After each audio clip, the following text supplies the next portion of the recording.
Nakakatawa ang sinasabi ni Attorney Sal Panelo na kaya daw ini-impeach si Sara ay dahil para mapigilan ang pagtakbo nito sa 2028. Nako, napaka lakas naman ng kanilang ilusyon.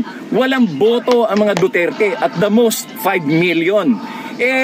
Si Sal Panelo nga, kasama niya sa mga billboards, mga higanting billboard, mga poster, mga advertisement sa radyo, sa TV, at sinasabi na Sal Panelo, panalo. Pero anong boto nakuha niya? Nandyan sa kulelat na mga nasa top 30. Wala siya doon sa top 20. Makikita mo doon na walang boto ang Duterte, konting-konti lang. Kaya lang nanalo si former President Rodrigo Duterte noong 2016 ay dahil sinuportahan siya ng mga Marcos loyalists.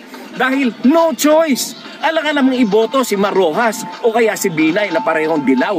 Kaya binoto na lang si Duterte dahil nangako siya na ipapalibing niya ang the late President Marcos Sr.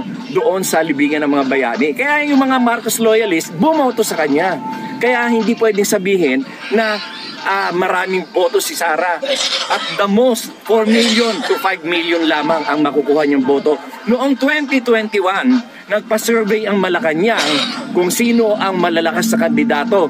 At ito ay pinasurvey nila, internal survey sa mga congressman. At ang lumabas doon, number 1 si BBM, number 2 si Leni, number 3 si Isko, number 4 lang si Sara. Kaya nga siya hindi tumakbo. Kaya lang siya napilitang tumakbo na Vice President dahil kung kay BBM ay siya ay mananalo.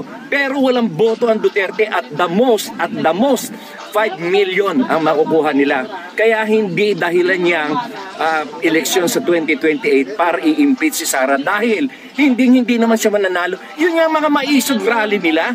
Yung mga maisog rally, wala pang 300 ang nagpupunta at ang karamihan pa doon ay mga paid vloggers at yung mga tauhan nila.